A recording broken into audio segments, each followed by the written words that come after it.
trick of shaitan. When you go late to work and your boss is angry at you because you're late, and lots of people work at your office, you know what you do? You avoid eye contact and sneak into your cubicle. You don't want to sit, you don't want to face him. When you have a bad report card and you go home to your family, you're in 6th, 7th grade, you got a bad report card, you sneak into the house. There's no "Assalamu alaikum, I'm home." You sneak in and you kind of go and you pass out, you go to sleep. Right? What happened in school? Nothing. When you disappoint someone, you avoid contact with them. You avoid, it's natural. In this case, when we do something shameless, when we wrong ourselves, who have we disappointed? Allah Azza wa Jalla. We've disappointed Allah.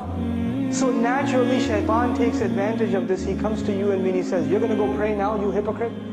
You do this shameless thing, you do this and that, and now you want to go attend a class? Now you want to go do, ibadah? You should be, you're such a two-faced person. So this person says to themselves, yeah, I shouldn't go pray because I'm two-faced. Shaitan takes advantage. He distances you from Allah. And we're embarrassed to go before Allah Azza wa Jalla. But the true muttaq, he does something wrong. He does something wrong. And immediately what does he do? He remembers Allah. Dhakarullah. There's not even fa, no thumma, nothing. Dhakarullah, immediately. فَاسْتَغْفَرُوا لِذُنُوبِهِمْ. Then they asked Allah to forgive for their sins. And the word for sins here, dhunub, comes from dhanab actually, a tail. That which you're not proud of. That which humiliates you. Something you did that you're not proud of. And they ask Allah to forgive those embarrassing things that they did. وَمَنْ يَغْفِرُ الذُّنُوبَ إِلَّا اللَّهِ. Who's going to forgive sins if not Allah? Who are you going to go to? Where else you got to go? Who knows the things that you and I have done wrong except ourselves and Allah? There's a lot of things in our closet that Allah has not exposed. And only Allah knows, and we have to find the time to ask Allah to forgive. This is the main attribute of people that are described that enter Jannah. أُولَٰئِكَ لَهُمْ جَنَّاتٌ تَجْرِي مِنْ تَحْتِهَا الْأَنْهَارُ. The ayat are coming. The sandwich between mentions of Jannah.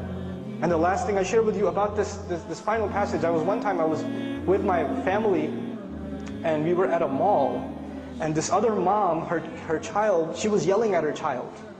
This mother was yelling at her child, and the kid's crying his head off.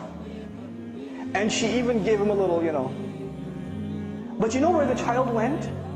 After he even got hit and yelled at? He's still holding on to the mother. He's not letting go. Everywhere else around, there are these ugly, gigantic strangers. He doesn't want to deal with them. Even if she's angry, even if she's disappointed, even if she's upset, his whole world, his whole shelter, his whole protection, where is he going to go except? His mother. And it made me think, subhanallah, when you and I sin, when you and I disobey Allah, where are we going to go? Where else is there to go?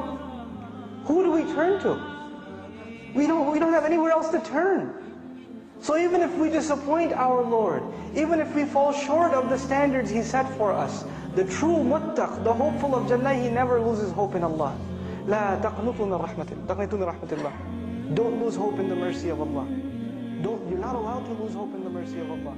This is the